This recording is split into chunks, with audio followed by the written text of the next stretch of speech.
I'm Loretta Hayes from Hayes Sewing Machine Company in Wilmington, Delaware, and welcome back to our creative videos. Today we are going to get prepped for the summer barbecue season. So we're going to do two projects, the first of which is an apron panel. It is stunningly cute. Yeah. Looking good? All right, Yep, I'm just going to hold up the apron. Okay. So we've got this going on like this. It's got a gigantic burger on the front. It's got flames. It's got pockets with fries coming out of it. That is cute. It is just stunningly cute.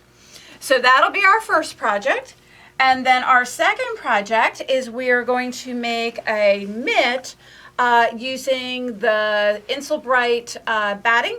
And Warm and Natural, so that we can grab our stuff off of the barbecue. So if you are a barbecuer or barbecuist, I guess, or you know one, these are going to be awesome projects. So let's start out with the apron. On the apron, I started out with the pocket. So you'll see on the actual printing of the apron that you've got the fries there, the shape of the pocket is there, and there's two little black dots at the top that will tell us where to line up the pocket. I have prepped the pocket, and I gotta say, I prep the pocket the way I do clothing. So one of the problems that I find when I am doing a rounded pocket at the bottom is if you they tell you to just press under a ½ inch. And then the problem comes in is that I get this curve that has all of these kind of little square points on it. So what we're going to do is we're going to basically treat this pocket like a patch pocket on a blazer. So to start with for the pocket, what I did was I had the pocket where the checkers were, I folded over about 1 inch of fabric. With a ½ inch seam allowance, I sewed the top here. But I did not stop at the top here. I sewed a ½ inch all the way down around the pocket. And then I went ahead and did the top section on the hem. So we're going to then take it, I clipped off the corners to remove the bulk, and I'm going to flip that over, and you want to take your little point turner and just shove that in there so you get a nice sharp point. So the reason for stitching all the way around the pocket is it then gives me a guide for when I'm pressing. So my stitching line is just slightly to the back of where I've pressed over. So the sides are not the problem. Where the problem is on this curve. So in addition to doing the stitching around so I knew where to press, I also took and I did 2 rows of basting. So I've done 2 rows of basting inside of the stitching line. And so what you're going to do with the 2 rows of basting, and basting being 5" stitch length on your straight stitch. Nothing more exotic than that. And what we're going to do is we're going to tie a knot on the one end. And to be honest with you, that's going to be the hardest part of this project. Then we're going to go ahead and we're going to sort the crazy mess on the other side. And we're going to grab a hold of the 2 threads that are on this back side of the pocket. Okay, and then we're going to pull, and what's going to happen is the knot is going to get slid into the end of it, and you will see that we can take and we can pull that little piece going around. So I've done that on that side. I've already tied the knot on the first one, so we'll grab a hold of this one and we'll pull that around. So now let's go to the ironing board and you can see how we can fuss with this a little bit.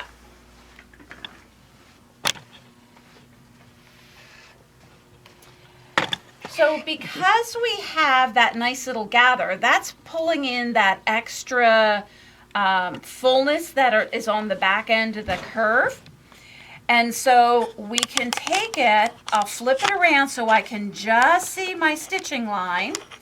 And then I'm just going to gently press going around my edge. So we'll stitch that, we'll press that first one. I usually kind of sit the iron on there just a little bit and wiggle it back and forth. And then we'll come over to the other side. And I can just take with my fingers and I can push until my stitching line is just running right along the edge there. But you see that extra fullness isn't doing really much of anything. If you don't have the gathers in there, it tends to want to tuck there. And then when we flip it around and I've done 2 corners, and now I'm going to just go ahead and press the bottom. Now, do I think the average barbecuer is going to notice that my curve of my pocket is perfect? Well, they may. Probably not, but it makes me happy. All right, so now we have a curve that looks really curvy. So we've got that going along there. All right, so we've got our pocket prepped. Now we're just going to hop over to the machine and we're going to stitch this puppy on. So we're going to take the top of our pocket and we want to line that up with our black dots so that we only have the picture of the fries sticking out of the top there. And we're going to line her up. You can trim your threads. It probably would make sense at this point to trim the threads because it's harder to get in there when you're once the pocket is stitched on. So we'll take just a second to trim up those threads.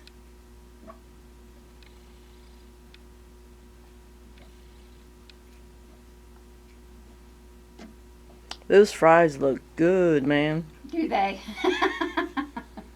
All right, so we've got there's a little rough cut there, and so now we can flip that over and get that lined up. Now, you know, if I took the trouble to do the 2 rows of basting and did all that work to get that nice curve done, you know I'm going to be fussy about my top stitching. So this foot that I'm going to use is what they refer to as an edge stitching foot. On a Bernina, that'll be foot number 10. It could be a 10C like I'm using today or a 10D, but always a 10. On most every other machine, like for all of our Baby Luxe, there is a foot that is literally called the edge stitching foot. And so what is cool about this foot is the guide. There's a guide that runs right down the center, but the guide does not come into the oval where the needle is. And so what that allows us to do is we can move our needle position into any position that we would like, and the guide is not going to interfere. So what I have done is I've taken and I've bumped my needle position over about 2 or 3 positions.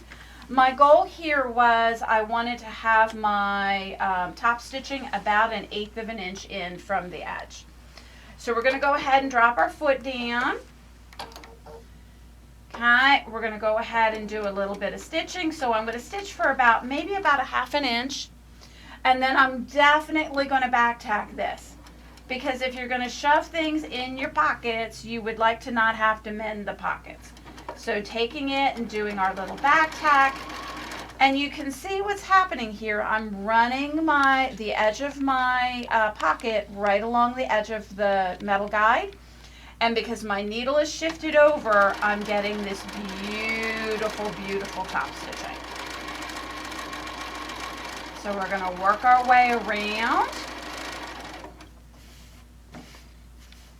And they could put pins in there if they wanted to. Uh-huh, yeah. But it would be a case of pins and not clips. So we'll come around.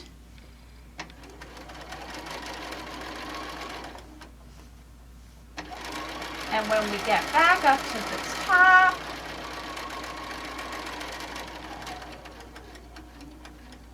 we're going to come right to the top. We're going to back stitch for about 1/2 inch. and then we'll come back up to the top. So we've definitely got that triple stitching on top of our pocket. And if you take a look, you're going to be super, super consistent with that. And Looks so great. I usually take it over to the ironing board, give it just a quick hit with the iron to give it a nice finished up effect. But super, super cool. And those pockets are looking awesome. And they make me happy. They are cute. All right, so that is your first step. You're going to put your pockets on. The second step is we're going to go ahead and we're going to flip over our edges. And we're going to do a double flipped hem so that the raw edges are going to be inside.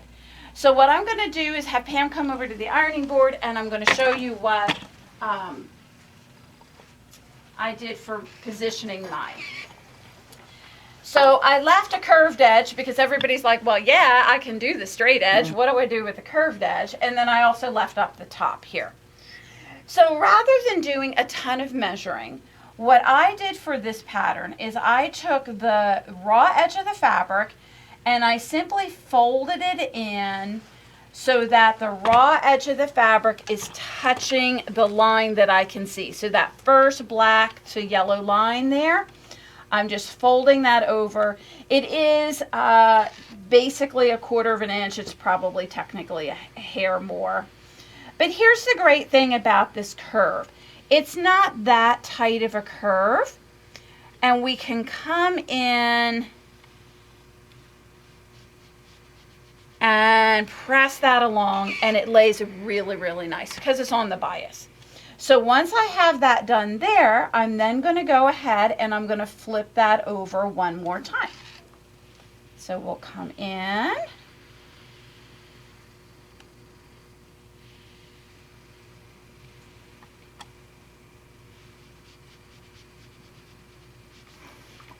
Okay, so we'll have that done there. And while we're here, let's go ahead and press the top. So the same thing, I'm going to bring that raw edge right into that first line between the black and the yellow. Give it a good hard press, and then I'll flip it over one more time.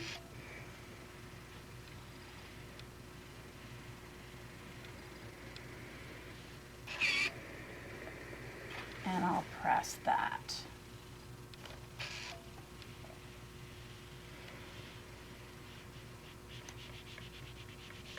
All right, so back to the machine we go.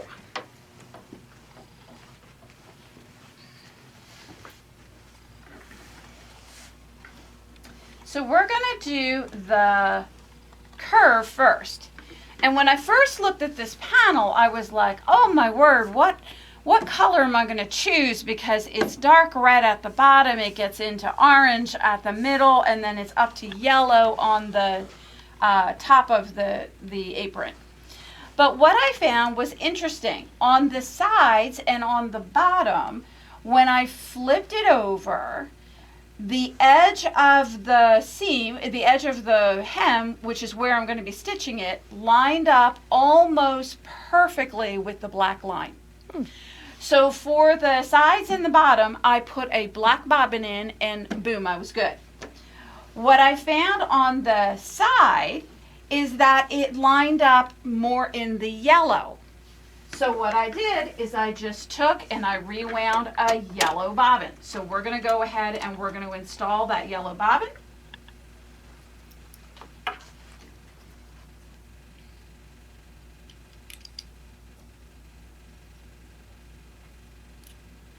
Could I do this all in black? Sure. But once again, it makes me happy. All right, so we have the yellow there. I'm going to change my top thread because I was doing the white for the pockets. We're going to take and we're going to put that into black.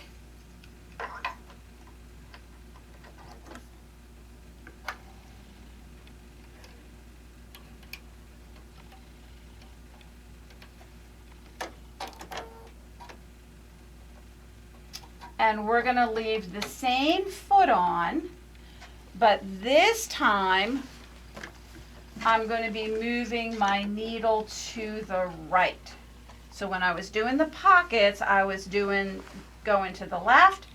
I'm going to go ahead and I'm going to bump this needle position so we're a couple of clicks to the right. I'll put my blade right down next to the edge of our fabric. Do a little back tack. And then off we go down the side.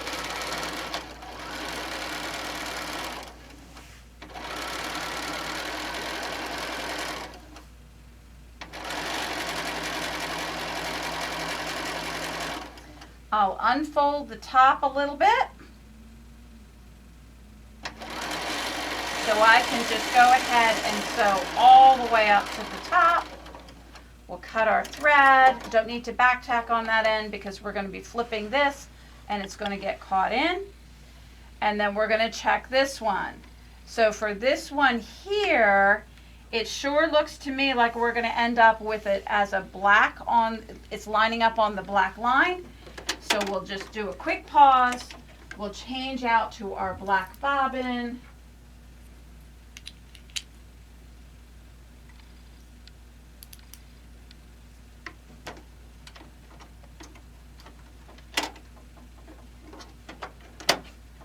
And then we'll stitch across the top of our apron.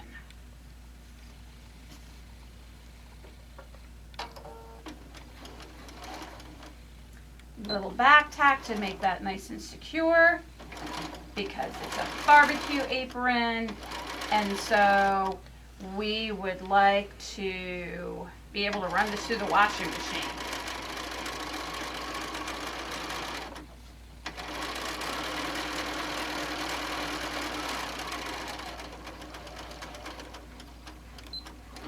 Little back tack, and we are done. So we have gone all the way around the edge of our apron. So it's looking really sharp. Okay, so that can be put off to the side for the moment, and now we're going to work on the straps that are going to hold this on. So they give you 4 straps. They have you do a 1/4 inch seam allowance on this. So we can, I'm going to change feet. You could put on a 1/4 inch foot. I'm going to go ahead and put on my regular all-purpose foot. So we'll come in and we'll do a 1D. And we're going to go back to center needle position. And I'm just going to run it on the 1/4 inch line that's on the plate. So we'll come in, we'll pull our little dual feed down, and then off we go. So we're going to leave one end of this open. We're right sides together. Let's see what just happened there. Do not know. It's always good when the teacher does this so that when you do this at home, you feel like, oh, okay, well, she did that too. Probably didn't hold my tail long enough. All right, how about we try that again? So we'll tuck that underneath. We'll hold on to our tails this time. So much better. And then off we go. Down the side of our strap. And obviously we want to have the black facing together.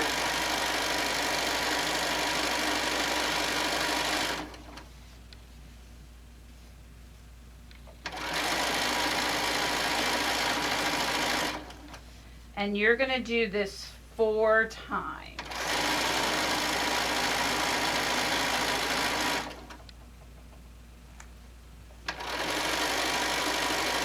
Probably wouldn't pin or clip this. It's easy enough to fold as we go. When you get down to the end, you're going to let your needle sink in. We're going to pick up our foot. We're going to turn, and we're going to sew off the end. Little back tack just to make sure it's secure. All right. Now, the sewing of straps is never a problem. It's the flipping of straps that is the problem, right? Yep. So, what we're going to do is we're going to get a fast turnout. And so I've chosen kind of a medium tube. So we'll get this in.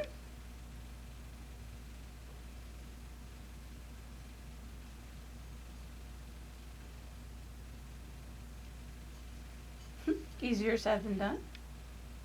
Worked on all the other three, right? Yeah, I know. There we go. All right, so we're going to go ahead and we're going to slide this tube all the way down. And it's quite a long tube, so you may have to squish it down a little bit. All right, so we're here. We're now going to take our inside section, our twisty pigtail wire. We're going to place that all the way into the tube. All right, then let me zoom in here. All right. And there you go. Yep. And then we're going to come in and we're going to twist it, and you're going to see that pigtail wire comes completely out. Okay. Now you'll notice that when I do that through the fabric. I don't try and do that right through the seam. Yep. The seam, the pigtail might pull out. So if you come right through the fabric, you're in better shape. And so we'll go ahead. We ready? Yep. All right. We flip it. How cool is that? Isn't it one of your videos you said that? Ta-da! Yep. Every time. All right. So the only thing that we need to do is we need to come back in and we need to get this end bit out. I want to get those corners looking pretty. So I usually just grab a pin and I can tug on it just a little bit until I get those corners lined up. All right. Once we've got that done, we're going to go ahead and we're going to hop over to the ironing board and we're going to press this. Oops, sorry guys, didn't mean to kick the camera there. All right, so we're going to press, and I'm just laying it onto the pressing surface, and I'm rolling it back and forth so that I'm getting my seam lined up on the edge. Usually if you take your fingers and do this motion to it, it'll settle right into the seam. And sometimes I find if my hands are too dry, wet your hands with some water. Oh, interesting. Cool. And that will help give you a little bit of grip. Nice. Not on reality, but on the fabric. All right, so we now have our 4 straps. The 4 straps, when you lay them out, are they different sizes? See, no, they are exactly the same size. So you don't have to figure out which one is which. Okie doke. So we're going to come in and we're going to stitch on our straps. So I like to, when I stitch on my strap, I like to put it towards the inside of the apron. So I've got it, we're on the back side of the apron and I have it coming towards. So I have my raw edge not quite to the edge, maybe about 1/8 of an inch back. Got it. Okay. We're then going to take it and we're going to stitch across that end. So we've got that attached. We'll go ahead, we'll hit our scissor button. And then I'm going to take and flip it. So now the strap is facing away from the apron. So it was like this. We're now like that. And then I like to come to the right side. And I'd like to come in and I'm going to top stitch right on that black line. So I'm stitching the strap twice. And this time I would go ahead and do like a little back tack just to kind of anchor it. Coming in. And that is one side. So let's flip over and let's do the same on the other. So we're taking the raw edge we're putting it close to the edge of our apron. We're going to stitch it to anchor it. And the reason why I'm doing this is that way we don't have a raw edge of the strap on the back of the apron. It's being covered by the strap itself. And we're stitching it twice, which is always a good thing on a strap. So we'll come in and we'll stitch the second time, anchor that down, do a little cut there, and we'll trim up threads in a bit, but you can see they're nice and strong. And then we have 2 more at the top. So we're going to come in.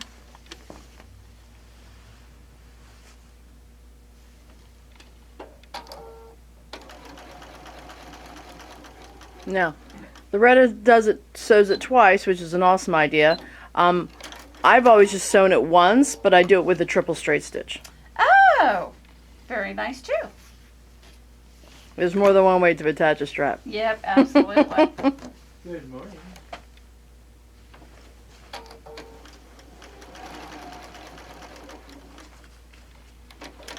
All right. So we've got that. And one more.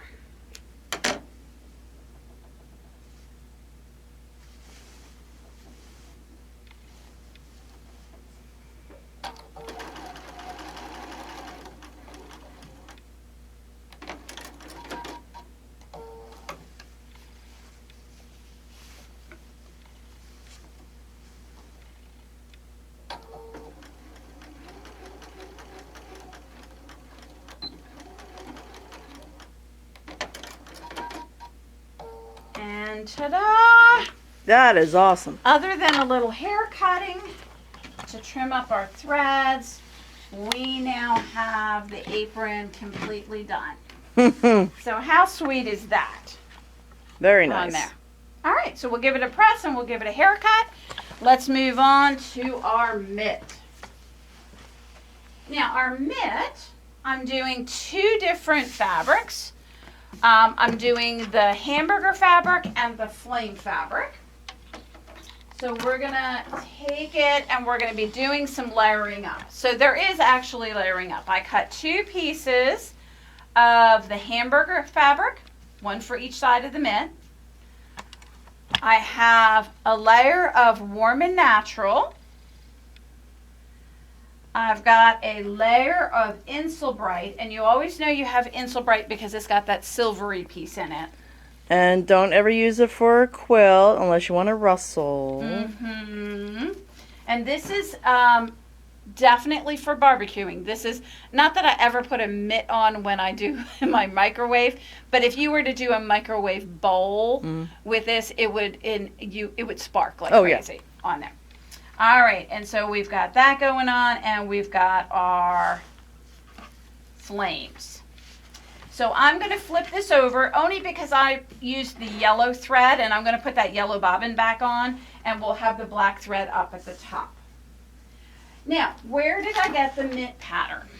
The mitt pattern comes with Insulbright. So Insulbright has a piece of paper that comes with the yardage, and it's going to give you a mitt that is like super, super small.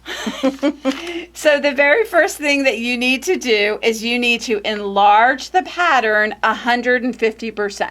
Okay. So I just trucked it home. I put it on my printer. I enlarged it 150%. I ended up having to do 2 of them and tape them together because I couldn't get this long a piece of fabric in my printer. Paper in my printer. I got it. Sewer, yes. You're a sewer. All right, so we've got that, and it's going to give you the directions and everything to do right on there. So that's where, so you don't have to buy a pattern, it just comes right with the Insulbright. Now, we could literally just stitch this together, but you know I can't do that. So I thought that the little kind of diamond-y type shapes, I thought that they were super, super cute. And that's what I envision when I think of a mitt. So what I wanted to do is do some of that, but I don't want to have to mark every single line. So what I did is I took my walking foot, which has a guide, and a lot of them have a guide. On the Bernina one, there's a little piece that you have to put on to piggyback it on. And we're going to take it, and just so that I match from one side to the other, I'm going to line up where I've got the middle of a stitching line right down the middle of the foot, and I'm going to line up the guide right next door to that. Just move your hand left. Sure. Thank you. Got it? Got it. All right. So it's approximately an inch. Honestly, it doesn't make a whole lot of difference because you are simply going to be repeating the same one. So if it's an inch and a half, that's still going to be fine. So don't get hooked up on the measurement. We just want it to be consistent. All right, so I've got that yellow back in my bobbin. And then the next thing that I need to do is I need to draw my first lines. So I'm going to come in and I'm going to draw a single line. And I literally just kind of drew it right through the mitt. Kind of a little bit at an angle. I didn't do anything more than that. Got it. Okay, so drew my line with a little chalk marker. Let's put our walking foot on. When you put your walking foot on, make sure that you're getting that little fork over top of your needle clamp so that it will walk. And then we'll come in. I gotta get my head in there. And remember that if you need a little bit more explanation for the walking foot, we do have videos on our website on how to work with a walking foot. All right, so now I'm set up. I've got my foot. I do need to tell my machine which foot I have on. So I've got the little walking foot little symbol here. And so we'll choose that. And then I'm taking my stitch length and I'm going from about 2.5 to about 3.5 because we're going through quite a bit of batting. And the first line that we do, we're going to stitch down right along the line. And you're focused on the needle? I am. I'm just looking at the needle. I'm coming to the end. I'm not doing any sort of back tacking whatsoever. I'm just going in lining up my first section here. Then I'm going to come in and I'm going to move over here and I'm going to line up my guide along that stitching line that I just did. So we'll come along.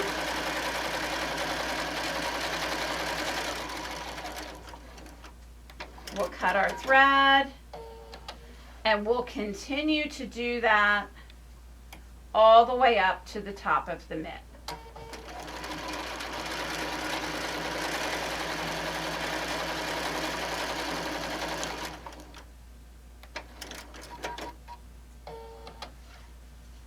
And you can see how fast this is, how pretty it looks because they're all parallel. But all we have to do is make the first mark, that first line, and everything else is going to that.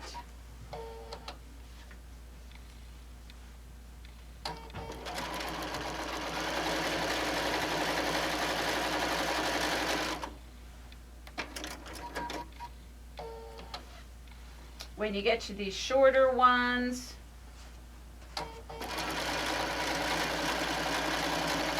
you'll finally get to one where you can't put the guide on the previous line and still be stitching, and then you know you're done in this direction. Highly technical. Highly technical.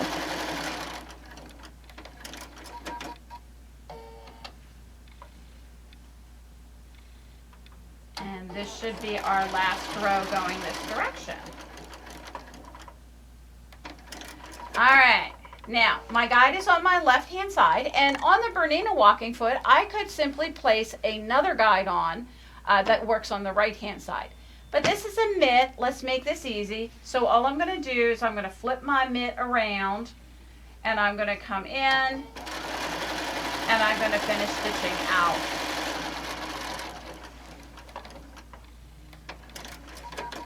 On the bottom side.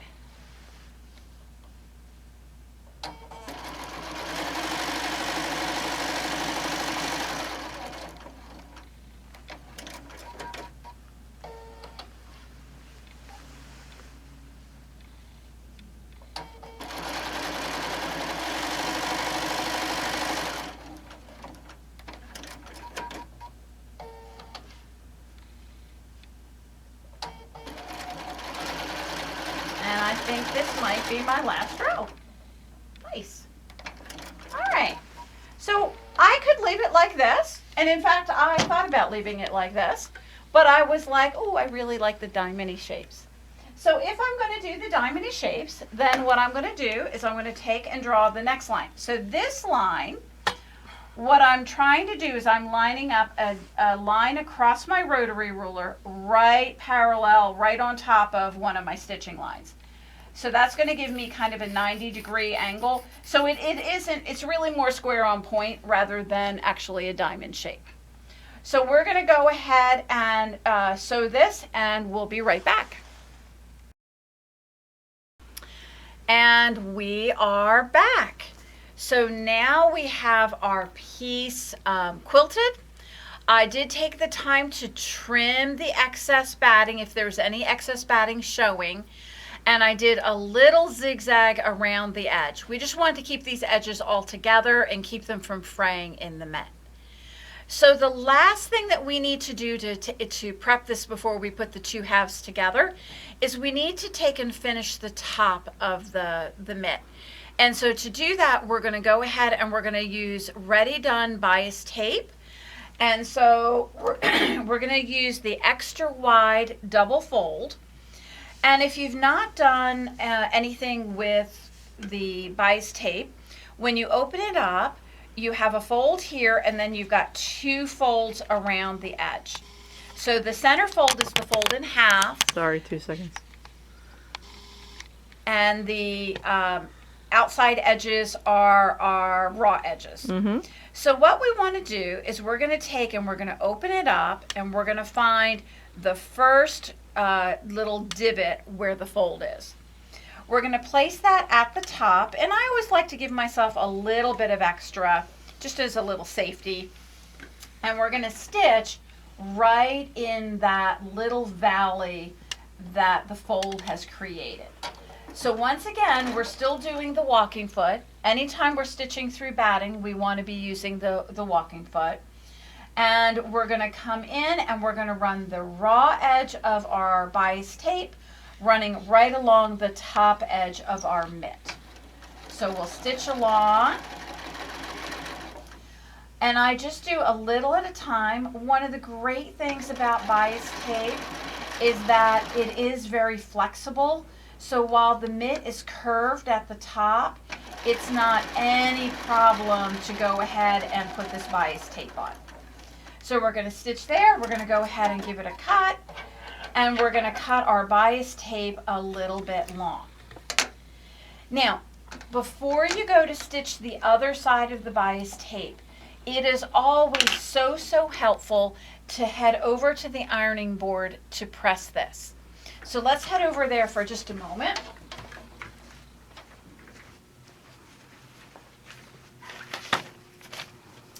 And so I'm going to press this from the side that I just attached. And I'm just going to give it a quick press going from this side. And then we're going to flip it over to the other side. And what's super cool is we can flip this over. And when you press it, you can kind of steam it into place. And what was originally a straight piece of tape is now got a nice gentle curve to it. So we're just working our way around the curve. And you can see how nicely that flows around the edge. All right, so we're back to the machine for a second.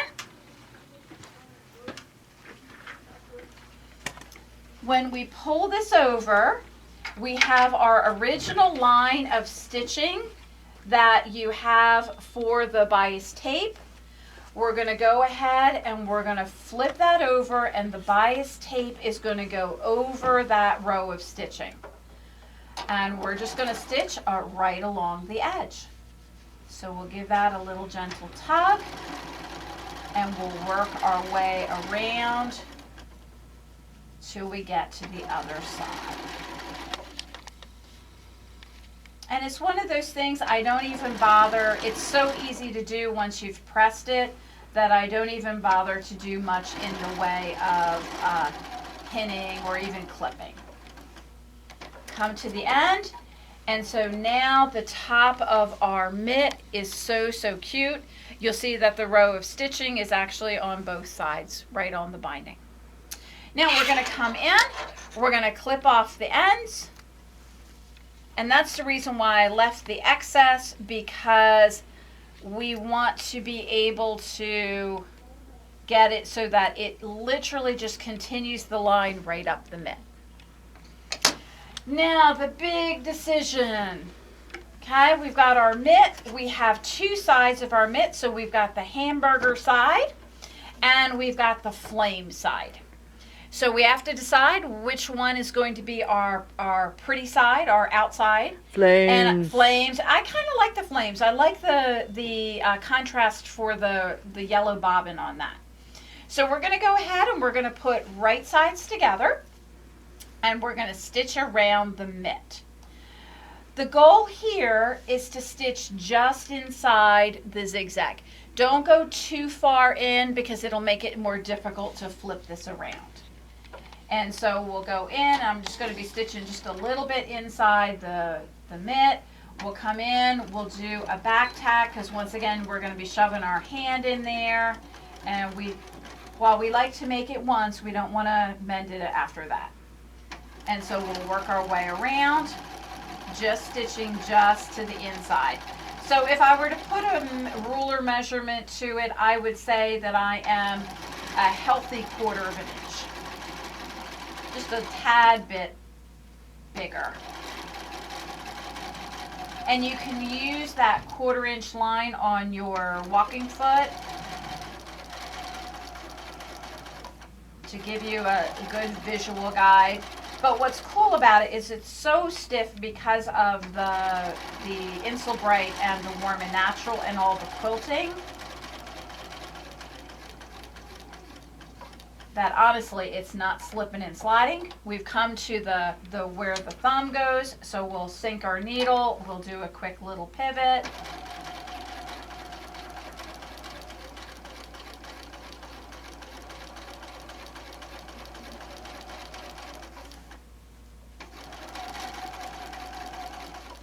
And as I come back to my top, I'm going to really pay attention to the top of the bias tape.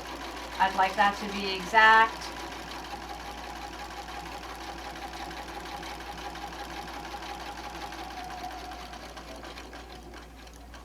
Come to the end, hit your reverse button,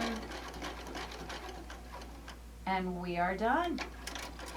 So I'll just give it a quick haircut and then we will flip it around. Let's actually see if we can flip it. How cute is this? I love it. It's like a sock puppet right now. Yes, exactly.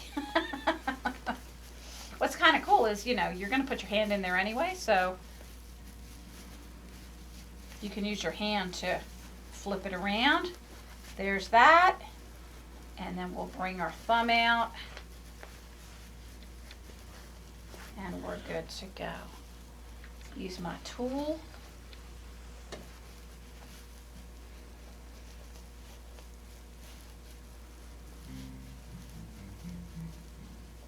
I love it.